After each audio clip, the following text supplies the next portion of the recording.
E rere ana no te karanga auhi kia whakatewhatewha te kāwanatanga i ngā take tūkino tamariki i ngā wā ōmua. I hua ake anō tēnei karanga nei i te hui tai tōkai, tāne e tūana ki roto o tautahi. Aneira a Irene Smith. Mā te kōrero e mā ke te mamai. When you don't speak and then the behaviour, you react to that stuff and you become not a nice person. He pārurenga tai tōkai a Winton Ropiha, kai kōrero i te hui ao mō ngā tāne tai tōkai.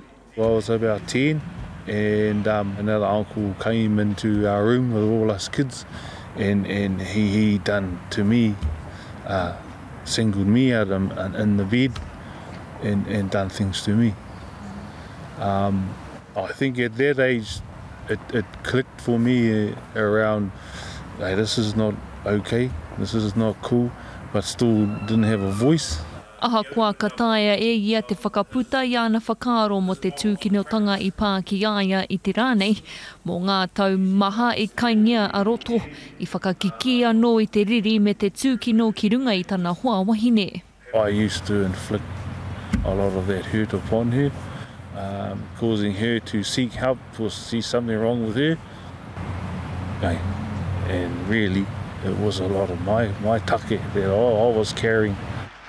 Heoi hei tāna nā tona wahine anō ia i āwhina ki te huri i tona ao, ki te kōrero moana raruraru. Eventually going to see a counsellor and end up forming a good relationship with him, even though I wasn't in therapy. It was her therapist. I nai nei he kai āwhina ia mō ngā tāne o te tai rāwhiti. Especially around the sexual abuse. The whānaus that I've worked with, they come to see me because of their behaviour. You know, they're angry and they got a habit and they're doing dumb stuff.